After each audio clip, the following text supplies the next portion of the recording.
खुलुमबाय रायजोफोर दिनै फुंबिलिनि खौराङाव फिन खेबसेबाव बयखौ बरायनानै लाग्रोबाय। दासिमनि खौरांफोरा जाबाय। गिबि खौराङाव दङ थांनाय सानखालि अदालगुरियाव 150 कोटी रांजों बिटिसिनि मिनि सेक्रेटारियेट आरो 63.45 कोटी रांजों रेलवे फ्लाइअभार लुफुंनो थाखाय अन्थाइ खाम्बा गायसननानै होदों। आसामनि गिबि मन्त्रि डक्टर हिमन्त बिश्व शर्मा आरो बिटिसिनि चिफ हाग्रामा महिलारिया मख'जाथावदि जारिमिनारि संकस खेराइ फोरबोआव बाहागो लादों। आसामनि गिबि मन्त्रि डक्टर हिमन्त बिश्व शर्मा आरो बिटिसिनि चिफ हाग्रामा महिलारिया क'क्राझार जिल्लानि गसाइगाव महकुमानि सिङाव थानाय रायमना माहारियारि पार्कनि साखाथि संकस खेराइ फोरबो फालिथाय हाबाफारियाव मैया नैथि सानमोन। मैयानि गोथार सानाव बाहागो लायो आसामनि गिबि मन्त्रि डक्टर हिमन्त बिश्व शर्माजों लोगोसे बिटिसिनि गाहाय खुंगिरि हाग्रामा महिलारिया संकस खेराइसालियाव 50 कोटी रांजों मन्दिर लुफुंनो गिबि मन्त्रिया बेखेवनानै होलाङो एबा बिथाङा खोथा होयो। बेराफारसेथिं बिटिसिनि बेकार लाइमोनफोरा 2 लाख रां होनो लानायखौ थाबैनो होजोबगोन होननानै बाथ्रा बुंथिदों एबा खौरांगिरिनि सिगाङाव बुंदों बिटिसिनि मानगोनां चिफ हाग्रामा महिलारिया। लकसभायाव बेरेखा दोलोनि दैदेनगिरि राहुल गान्धीआ फालांगि गोरोबथानि सायाव नरेन्द्र मदिनि दैदेननाय सोरखारखौ सोंखारिदों। बिथाङा बुङोदि बे गोरोबथाया 1.4 बिलियन भारतारिफोरनि इयुनखौ खैफोदाव खोख्लैदों। कंग्रेसनि गागि संसद आरो लकसभायाव बेरेखा दोलोनि दैदेनगिरि राहुल गान्धीआ भारत आमेरिका फालांगि गोरोबथानि सायाव नरेन्द्र मदिनि दैदेननाय सोरखारखौ सोंखारिदों। बिथाङा बुङोदि बे गोरोबथाया 1.4 बिलियन भारतारिफोरनि इयुनखौ खैफोदाव खोख्लैगोन। मिरु बाजेटनि सोमोन्दै लकसभायाव बिबुंथि होनायनि उनाव गान्धीआ बे बाथ्राखौ बुंबावोदि गोरोबथाया समानथिनि थाखाय नङा, बेयो मोनसे मावनांगौ हाबा। एपस्टीन फाइल्स आरो आदानि केसखौ नोजोर होनानै बिथाङा अजद होबावनाय बायदिब्ला गाहाय नरेन्द्र मदि बिथाङा हादोरनि मोजांनि थाखाय गावनि गोहोखौ रैखा खालामदों। मोनसे ससियेल मिडिया एक्सआव राहुल गान्धीआ बुङो भारत आमेरिका फालांगि गोरोबथाया 1.4 बिलियन भारतारिफोरनि इयुनखौ खैफोदाव खोख्लैगोन। लाइमोनफोरनि थाखाय साख्रिफोरा खैफोदाव गोग्लैगोन। आबादारिफोरनि आबादफोरा सावरायनायनि टेबुलाव दं आरो गोहो रैखाथिखौ गुबुन हादोरनि गोहोमाव हगारना होनाय जादों। रावबो गाहाय मन्त्रिया बांद्राय नारसिननाय गैयालासे बेफोरबादि गावखौ गथायनो हानाय नङा। भारतारिफ्रा बुजिदों बे गोरोबथाया समानथिनि थाखाय नङा, बेयो मोनसे मावनांगौ हाबा। एपस्टीन फाइलनिफ्राय लानानै आदानि केससिम मदिजिया हादोरनि मोजांनि थाखाय गावनि गोहोखौसो रैखा खालामदों होनना बिथाङा बुंदों। सानजा नावकाथा आदर्श अंगनाबादि मिरु बानायनायाव जाख्ल'नायनि अजद थिकादार इन्जिनियारनि हेंथायै बिफाना मा राहा लागोन? फोरोंगिरि थिकादार रिदिब राजबंसिया बानायनायाव बिथांखि बादियै लुफुंजायैनि अजद खालामदों। रायजो राजाफोरा नुनायाव समायना रमायना, सिङाव फमफ्ला। सानजा नावकाथा आदर्श अंगनाबादि सेन्टारा आथिखालाव तामुलपुर जिल्लानि सिङाव थानाय खैराझार गामिनि सानजा नावकाथा आदर्श अंगनाबादि मिरु बानायनायाव रां जाख्ल'नायनि अजद थिखांदों। हाखु दाखुयै बानायनानै पाक्कानि सायाव गाब फोनफबनानै सायावल' नुनायाव समायना खालामना थांनाय जुन दानाव बेखेवना होदोंमोन सानजा नावकाथा आदर्श अंगनाबादि सेन्टारखौ। नाथाय बानायनायाव समायना, नाथाय गोबां गोरोन्थि खालामना गालांदों थिकादार रिदिब राजबंसिया। बानायनाय समाव गोबां मिस्ट्रि सोलायनायाव बिथांखि बायदियै मुवा बेसादफोरखौ आबुङै होयैनि जाउनाव 6 दान जायै समावनो लासै लासै बायदि जायगायाव गावनो हमदोंसै आरो थिंनि लिंथारफोरखौबो गोहोयैलो होनायाव खेबसे बोरैबा बारहुंखा फैयोब्लानो बिरखारलांनायनि इसारा नुजादों। मिरुआव रायजोफोरनि अजद खथाफोरनि लिंथारफोराबो नांगौ बायदि रड होनानै बानायाखै होनना मिथिमोनदों। बानायनाय समाव बिबान मोननाय इन्जिनियाराबो सानसेबो नायबिजिरसंफैयाखै होनना रायजो राजाफोरा फोरमायदों। खोथाया जाबाय सासे फोरोंगिरि खामानि मावनाय सुबुङा बोरै सोरखारनि थिखाखौ मावनो हाखो?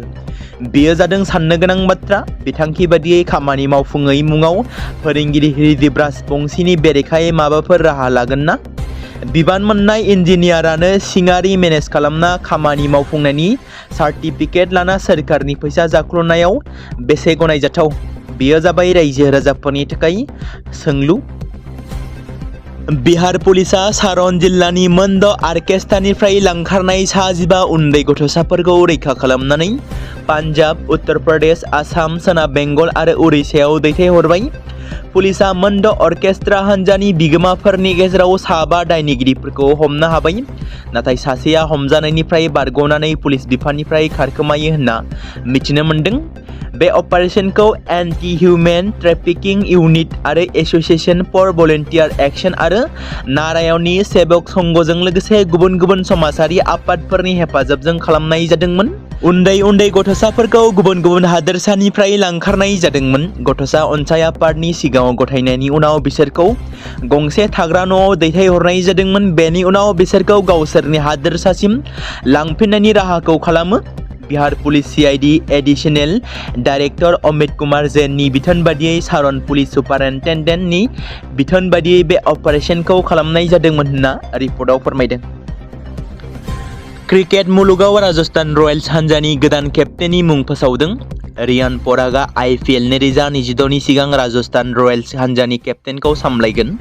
IPL 2022 नि मिनि निलामनि सिगां सन्जु सैमसनआ ट्रेड विन्ड'नि गेजेरजों CSK आव हाबदोंमोन। बेनि सोलायै CSK आ राजस्थान रयेल्सनो रविन्द्र जडेजा आरो सैम करन बायदि सानै अलराउन्डार जायो। मख'नो गोनांदि रियान परागआ 2019 मायथाइनिफ्रायनो IPL आव राजस्थान रयेल्सनि जानानै गेलेगासिनो दं। दासिम बिथाङा 84 मेचआव 141.84 नि स्ट्राइक रेटजों लोगोसे 1566 रान बानायदों। बेराफारसेथिं रियान परागआ टुर्नामेन्टनि जारिमिनाव 7 उइकेट लानो हादों। बेनि अनगायैबो बिथाङा 144.13 नि स्ट्राइक रेटजों लोगोसे 3168 T20 इन्टारनेशनेल रान बानायदों, जेराव 23 हाफ सेन्चुरि दं। 2025 आव जेब्ला सन्जु सैमसनआ जोखोम जादोंमोन अब्ला परागआ 8 मेचआव RRखौ दैदेनदोंमोन। फैगौ विधानसभा बिसायख'थिखौ लानानै गसाइगावआव UPPL दोलोनि सावराय जथुमा खुंदों। फैगौ विधानसभा बिसायख'थिखौ नोजोर बोनानै गसाइगावआव UPPL दोलोनि सावराय जथुमा मैया जानानै थाङो। जानो गोनां विधानसभा बिसायख'थिखौ नोजोर लाखिनानै गुबुन गुबुन दोलोजों लोगोसे UPPL दोलोआबो जादोंसै साखाफारा। गुबुन गुबुन ओनसोलाव गुबुन गुबुन हाबाफारिफोर लानाय बादियैनो मैयाबो गसाइगाव महकुमानि सिङाव थानाय हागमायाव मोनसे सावराय मेल जानानै थाङो आरो बे सावराय मेलायाव UPPL दोलोनि लाइमोन दैदेनगिरि एबा MCLA राकेश ब्रह्मजों लोगोसे UPPL दोलोनि गोबां दैदेनगिरि बिथांमोनाबो बाहागो लादोंमोन। बे हाबाफारियावनो बाहागो लानानै फैगौ विधानसभा बिसायख'थियाव UPPL दोलोनि लाइमोनफोरा मोन 15 बियाबनि गेजेराव मोन 12 बियाबाव देरहासार जाहोनायनि खामानिखौ मावगासिनो दं होननानै फोरमायनायजों लोगोसेनो आथिखालनि BTC सोरखार एबा BPF सोरखारनि गुबै एजेन्डायानो जुवा सालायनाय होननानै एबा जुवा गेलेनाय होननानै बेबायदि माखासे बिबुंसार लाखियो राकेश ब्रह्म बिथाङा। रन्जन दैमारियाबो जोबथेसालिनिफ्राय उदां जागोन, नाथाय सम आरो अक्ट'खौ आं बुंथ'नो हाया। बे बाथ्राखौ बुंदों BTCनि चिफ हाग्रामा महिलारि बिथाङा। मख'नो गोनांदि मोनसे समाव बर' हारिनि अलखद समाव हारिनि रैखाथिनि थाखाय आलादा रायजो बड'लेण्डनि थाखाय आखियाव हाथियार लानानै सोमावसारबोनानै NDB आफादखौ दैदेनबोनाय गोबाव बोसोर जोबथेसालियाव थानांनाय जोंनि गेदेमा रन्जन दैमारि बिथाङा माब्ला उदां अख्राङाव फैनो हागोन? थांनाय माखासे सान सिगाङाव बिथां गेदेमानि NIA केसनि सुप्रिम कर्टआव मोनसे बेल हियारिं दंमोन, नाथाय दुखुनांथाव बाथ्रादि बिथांनि जानो गोनां बेल हियारिंआ आबुं महर मोनफुङाखैसै। फिन आरोबाव रन्जन दैमारिनि बागै BTCनि चिफ हाग्रामा महिलारिया थांनाय सानखालि खुगा बेखेवबावदों, जेराव बिथाङा बुंदों गासैबो NDBनिफ्राय गगोन, जेराव खौरांगिरिनि सोंथियाव बुंदों रन्जन दैमारियाबो जोबथेसालिनिफ्राय गगोन, रावबो बेयाव गयैनि बाथ्रा फैया, नाथाय माब्ला बिथाङा गगोन बेखौ आं अक्ट'खौ बुंनो हाया होननानै हाग्रामा महिलारिया बुंदों। मख'नो गोनां बाथ्रादि जोंनि गेजेराव हारिनि गेजेराव माब्ला उदां जानानै फैगोन रन्जन दैमारि बिथाङा। बे बाथ्राखौ मख'नो गोनांदि बर'फोरनि थामथि गोरोबथा BTR गोरोबथा बादियै बारग' NDBफोरनि जेंना जोबथेसालियाव थानांनाय गासिबो सोद्रोमाफ्रा उदां जानायनि दफाया दंमोन, जेराव BTCआव 5 बोसोर प्रमद बर'नि सोरखार खुंथाय समाव BTR एकर्ड बादियै माखासे बारग' NDBफोराल' उदां अख्राङाव फैनो हादोंमोन। नाथाय गेदेमा रन्जन दैमारि बिथाङा जोबथेसालियावनो थानाङो।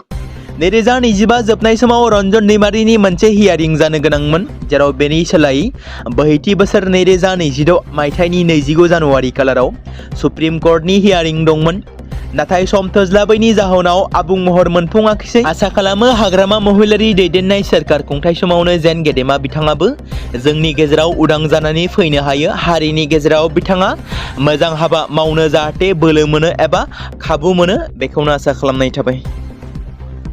फिन आरोबाव हादोरनि गाहाय मन्त्रि नरेन्द्र मोदीआ आसामाव मोनसे गोनांथार हाबाफारिनि थाखाय फैगोन। मख'जाथावदि हादोरनि गाहाय मन्त्रि नरेन्द्र मोदीआ सनिबारखालि आसाम सफैगोन। बिथाङा फुंनि 7:15 रिंगायाव दिल्लीनिफ्राय थोंजोङै साबुवासिम थांगोन। गाहाय मन्त्रिया साबुवानिफ्राय मरानसिम थांगोन आरो मरानाव मोनसे एयार श'आव बिथाङा बाहागो लागोन। सानजौफु 1 रिंगायाव गुवाहाटी सा गुवाहाटीनि गेजेराव गोदानै लुफुंजानाय दालांखौ गावनि आखाइजोंनो मेहेरगोनाङै मोनसे हाबाफारिनि गेजेरजों बेखेवनानै होगोन। बेनि उनाव IIM गुवाहाटी बंरायाव थानाय अरायथा नङै केम्पासखौ बेखेवगोन आरो गुवाहाटी नोगोरमानि थाखाय गं 100 इलेक्ट्रिक बासखौ बेखेवना होफैगोन होनना मिथिनो मोन्दों। जुबिन गार्गआ 2047 मायथाइसिमाव न्याय मोनगोन ना? जों बे बाथ्राखौ बुंनो हानाय नङा। बे बाथ्राखौ बुंदों जुबिन गार्गनि बुथारनाय केसनि हियारिंआव बाहागो लानाय समाव सासे उकिला।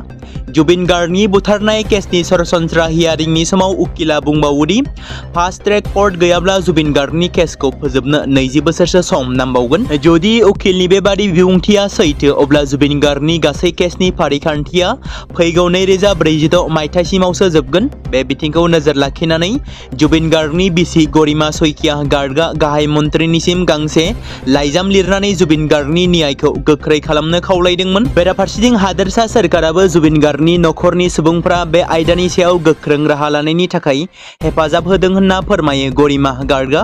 दिनै हियारिंनि समाव उकिला बुंदोंमोन दि जुदि जेबो थि बिजिरसालि गैया, अब्ला जुबिन गार्गनि बिजिरनायनि हाबाफारिखौ फोजोबनो थाखाय 20 बोसोरसो नांगोन। थारैनो जुबिन गार्गआ माब्ला न्याय मोनमारगोन? बे सोंलुखौ गोबां सुबुंफोरा बुंदों। बेराफारसेथिं श्यामकन महन्त आरो सन्दीपन गार्गआ जामिननि आर'जलाइखौ बोखांफिनना लानांदों। नाथाय हियारिंनि समाव सानैबो दायनिगिरिनि उकिलफोरा जामिननि थाखाय बाथ्रा बुंदोंमोन। आसाम पुलिसआ फिन खेबसेबाव श्रीभूमि जिल्लायाव फेग्रा मुवानि बेरेखा अपारेशन खालामनायाव जाफुंसार जानो हादों। पुलिस बिफाना बे अपारेशनाव मोन 37 कार्टनजों लोगोसे 5500 बथल कफ सिराप बोखांनो हादों। पुलिसआ बे अपारेशनखौ श्रीभूमि नोगोरमानि साखाथियाव थानाय मुबारकपुर ओनसोलाव खालामदोंमोन। मोनसे स्रोत सुलुंखौ बिथा खालामनानै पुलिसआ सासे लाइमोनजों लोगोसे गोबां बिबांनि आयेन बेरेखा कफ सिरापजों लोगोसे खायो। श्रीभूमिनि 37 नं माहारियारि राजा लामानि मुबारकपुर ओनसोलाव पुलिसआ सिग्रोमनानै TR01 AR 1848 नम्बरनि गंसे ट्राकनिफ्राय गोबां बिबांनि आयेन बेरेखा कफ सिरापखौ बोखांनो हानायाव जाफुंसार जानो हादों। आयेन बेरेखा कफ सिराप जगायनायाव लोब्बा थानाय ट्राक सालायगिरि मुबारक उल्लाह चौधुरी मुंनि सेंग्राखौबो खायो। मिथिनो मोननाय बायदिब्ला हमजानाय मुबारक उल्लाहआ काछार जिल्लानि पस्टग्रामनिमोन। जब्द खालामनाय कफ सिरापनि बेसेना गोबां लाख रां जागोन होनना पुलिस फारसेनिफ्राय फोरमायदों। हमजानाय सुबुंनि सायाव नायबिजिरनाया सोलिगासिनो दं होनना पुलिस बिफाना फोरमायदों। 2024 मायथाइनि सुबुं बिग्रायखांनायनि उनाव जानाय गिबि बिसायख'थियाव तारिक रहमाननि दैदेननायाव बांलादेश नेशनेलिस्ट पार्टी BNPआ मोनसे गेदेर देरहानायनि फारसे दावगालांदों। शुक्रबाराव नसुंसेयारि हादोरनि हादोरारि खौरां एजेन्सिफोरा बे बाथ्राखौ फोरमायदों। BNPनि गागि दैदेनगिरि रुहुल कबीर रिजवीआ दोलोनि मोनसे बिबुंथिनि गेजेरजों बिबुंथियाव दाबि खालामो दि दोलोआ मोनसे गिदिर देरहानायनि फारसे दावगालांगासिनो दं। बिथाङा दोलो हेफाजाबगिरिफोरखौ लामायाव ओंखारबोनायनि अनगायै शुक्रबाराव आरज गाबनानै इसोरखौ बयखौबो साबायखर बावनो खावलायदों। बिबुंथियाव मख'नाय जादों दि BNPनि गिदिर देरहानायनि उनावबो जेबो रोखोमनि देरहासारनाय रेलि खुंनाय जानाय नङा। हादोरनाङैनो शुक्रबारनि नामाजनि उनाव जों मस्जिदफोराव जर'खा नामाज फालिगोन एबा नामाज खुंगोन। लिरनाय समसिम दोलोआ गोरलैयै मेजरिटि मोननो थांगासिनो दं। बे समावनो दोलोआ 150 मासिनि सिमा बारबाय। हादोरनि मोननै टेलिभिजन चेनेलफोरा फोसावनाय खौरांनि बायदिब्ला BNPआ दासिम मोन 197 मासि आवग्रिनो हादों। गुबुन फारसेथिं 60 बोसोर बैसोनि BNPनि दैदेनगिरि तारिक रहमाना नसुंआरि हादोरनि गोदान गाहाय मन्त्रि जानो थाखाय थियारि जानानै देरहासारनो हादों। रहमाननि देरहानायनि उनाव भारतनि गाहाय मन्त्रि नरेन्द्र मोदीआ दोलोनि गाहाय तारिक रहमानखौ साबायखर बावदों। बे देरहासारनायाव दैदेननायनि थाखाय तारिक रहमानखौ साबायखर बावनानै मोदी बिथाङा टुइट खालामनानै बुङो दि बे देरहासारनाया बांलादेशनि सुबुंफोरनि नोंथांमोननि दैदेननायनि सायाव फोथायनायखौ दिन्थियो। समाजारि बिजों एबा फेसबुकनि गेजेरजों बर' सावथुन मुलुगनि माखासे सावथुनाव सेबखांनाय सावगारि एबा भिडिअखौ लानानै माखासे बाथ्रा एबा नंखाय अजद गोनां बाथ्रा फोसावनायखौ नुनो मोन्दों। जेराव सासे गुबुन हारिनि आइजो एबा सासे आदिबासि आइजोआ थांनाय जानुवारि दानावनो जानुवारि दाननि 20 खालारावनो गनायजाथावै माखासे बाथ्रा बुंनानै माखासे बर' सावथुन मुलुगनि सावगारिखौ लानानै फोसावनायखौ नुनो मोन्दोंमोन। जेराव ससियेल मिडियानिफ्राय बिथांनि बेबायदि पस्टखौ गोबां सुबुंफोरा ससियेल मिडियानिफ्राय बोखारनो खावलायदोंब्लाबो बिथांजोआ मानियाखै एबा बोखाराखै। जेराव बिथाङा पस्टनिफ्राय डिलीट खालामाखै। जेराव बयजोंबो अनसायजानाय जांख्रिथायनि थैसाम 2थि खोन्दोनि जेराव बेयाव माखासे सावथुनाव शुटिंआव लानाय माखासे सावगारिखौ लानाय जेराव हाथियार लानानै शुटिंआव सेबखांनाय माखासे सावगारिखौ लानानै अनजालि सरेन मुंनि सासे आइजोआ पस्ट खालामदोंमोन। जेराव फेसबुकनि गेजेरजों अनजालि सरेना पस्ट खालामनायाव लिरदोंदि मा खालामगासिनो आसाम सरकारा उदाङै हाथियार लानायखौ थाबैनो गोख्रों राहा लानांगौ आरो थाबैनो एरेस्ट खालामनांगौ होननानै लिरनानै फोसावनायखौ नुनो मोन्दोंमोन। जेराव बिथांजोआ बबेनि बेखौ मोजाङै मिथिनाय जायाखै। नाथाय बिथांजोआ मानो बेबादि मिथिया हसिया बेबादि बाथ्रा बुंखो, मानो नंखाय बाथ्रा बुंनानै बेफोरबादि फोसावखो। आसा खालामो बर' सावथुन मुलुग फारसेनिफ्राय जाहाथे बिथांजोनि सायाव गोख्रों नोजोर होयो। जेराव बिथांजोनि पस्टआव फावखुंगुर लिंसार बसुमतारी, फावखुंगुर सुकबिर कार्जि आरो फावखुंग्रि फुजि बसुमतारीनि सावगारिखौ लोगोसेनो नुनो मोननाय जादों। जेराव शुटिंआव लानाय माखासे सावगारि सेबखांनायखौ अनजालि सरेना बेबादि बुंदों।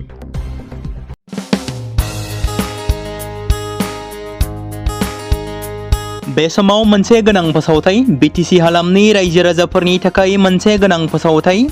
क'क्राझार जिल्लानि सिङाव थानाय बड'लेण्ड एकाडेमि सिनियर सेकेन्डारि स्कुला 2026 आरो 2027 सोलोंथाइ बोसोरनि थाखाय लानानै फैदों गोदानै खम बेसेन होनानैनो मुं थिसननायनि सुबिदा। जेराव 2026 आरो 2027 सोलोंथाइ बोसोरनि बर' बिजोंजों LKG थाखोनिफ्राय एबा फरायग्लांनायनिफ्राय लानानै थाखो 9 सिम मुं थिसननो गोनां फरायसा आरो फरायसुलिफोरनि थाखाय खम बेसेनावनो मुं थिसननो हानायनि खाबुखौ होनाय जादों। जेराव सोलोंथाइ बोसोर 2026 आरो 2027 नि LKG 1 निफ्राय थाखो 9 सिम खम बेसेनावनो मुं थिसननो थाखाय नोंथांमोना दानिफ्राय फर्म गथायनायखौ लानो हागोन। जेराव फर्म गथायनाया दासान्दि सोलिगासिनो दं। मख'जाथावदि क'क्राझार जिल्लानि बड'लेण्ड एकाडेमि सिनियर सेकेन्डारि स्कुला LKG 1 निफ्राय लानानै थाखो 9 सिम एडमिशन खालामनो गोनां फरायसा फरायसुलिफोरनि सुबिदाखौ नायनानै खम बेसेनावनो खालामनाय जादों। जेरै मान्थलि फिस, हस्टेल फिस बायदिखौ। बे बाथ्राखौ मख'नो गोनांबावदि गोजान लामा हान्थिनानै फरायग्रा फरायसा फरायसुलिफोरनि सुबिदानि थाखाय एबा जायगायावनो थानानै फरायनो सुबिदा मोननाय बायदियै बे समाव क'क्राझार जिल्लानि हल्टुगाव आउटपस्टआव थानाय क'क्राझार तिनिआलिनि बड'लेण्ड एकाडेमि सिनियर सेकेन्डारि स्कुला हाई क्वालिटिनि हस्टेलाव थानानै फरायनो थाखायबो सुबिदा खालामनानै होनाय जादों। जेराव हिन्जावसाफोरनि थाखाय आलादा हाई क्वालिटिनि हस्टेल आरो बेबायदिनो हौवासाफोरनि थाखायबो आलादायै हाई क्वालिटिनि हस्टेलनि खाबुखौ खालामनानै होनाय जादों। बेनि गेजेराव हस्टेलाव थानानै मान्थलि फिस, हस्टेल फिस बायदिखौ खम बेसेनावनो होनानै मोजां सोलोंथाइ लानो एबा गुन गोनां सोलोंथाइ लानो हानायनि खाबुखौ होदों। बड'लेण्ड एकाडेमि सिनियर सेकेन्डारि स्कुला गुन गोनां सोलोंथाइ होनायनि अनगायैबो बड'लेण्ड एकाडेमि सिनियर सेकेन्डारि स्कुला उफ्रा सोलोंथाइ हिसाबै environment field study, English spoken बायदिखौ लाफानानै सोलोंथाइ लानो हागोन। बेनि थाखाय नोंथांमोना थोंजोङै फोनांजाब खालामनो हागोन 9101488399 जानबुं नम्बराव खौरां लाहरनो हागोन।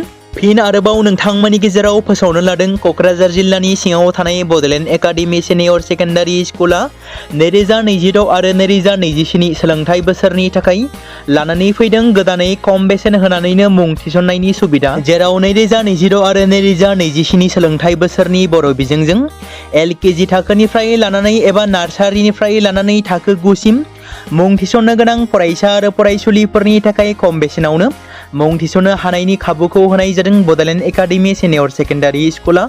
जेराव सोलोंथाइ बोसोर 2026 आरो 2027 नि LKG 1 निफ्राय थाखो 9 सिम खम बेसेनावनो मुं थिसननो थाखाय नोंथांमोना दानिफ्रायनो फर्म गथायनायखौ लानो हागोन। जेराव दासान्दि फर्म गथायनाया सोलिगासिनो दं। मख'जाथावदि क'क्राझार जिल्लानि बड'लेण्ड एकाडेमि सिनियर सेकेन्डारि स्कुला LKG 1 निफ्राय लानानै थाखो 9 सिम एडमिशन खालामनो गोनां फरायसा आरो फरायसुलिफोरनि सुबिदाखौ नायनानै खम बेसेनावनो खालामनाय जादों। जेरै मान्थलि फिस, हस्टेल फिस बायदिखौ बे बाथ्राखौ मख'नो गोनांबावदि गोजान लामा हान्थिनानै फरायग्रा फरायसा आरो फरायसुलिफोरनि सुबिदानि थाखाय एबा जायगायावनो थानानै फरायनो सुबिदा मोननाय बादियै बे समाव क'क्राझार जिल्लानि हल्टुगाव आउटपस्टआव थानाय क'क्राझार तिनिआलिनि बड'लेण्ड एकाडेमि सिनियर सेकेन्डारि स्कुला हाई क्वालिटिनि हस्टेलाव थानानै फरायनो थाखायबो सुबिदा खालामनानै होनाय जादों, जेराव हिन्जावसाफोरनि थाखाय आलादा हाई क्वालिटिनि हस्टेल आरो हौवासाफोरनि थाखायबो आलादायै हाई क्वालिटिनि हस्टेलनि खाबुखौ खालामनानै होनाय जादों। बेनि गेजेराव हस्टेलाव थानानै मान्थलि फिस, हस्टेल फिसखौ खम बेसेनावनो होनानै मोजां सोलोंथाइ लानो हानायनि खाबुखौ होनाय जादों। बड'लेण्ड एकाडेमि सिनियर सेकेन्डारि स्कुला गुन गोनां सोलोंथाइ होनायनि अनगायैबो बड'लेण्ड सिनियर सेकेन्डारि स्कुलाव उफ्रा सोलोंथाइ हिसाबै environment field study, English spoken बायदिखौ लाफानानै सोलोंथाइ लानो हागोन। बेनि थाखाय नोंथांमोना थोंजोङै फोनांजाब खालामनो हागोन एबा जगाजग खालामनो हागोन 9101 488 399 जानबुं नम्बराव।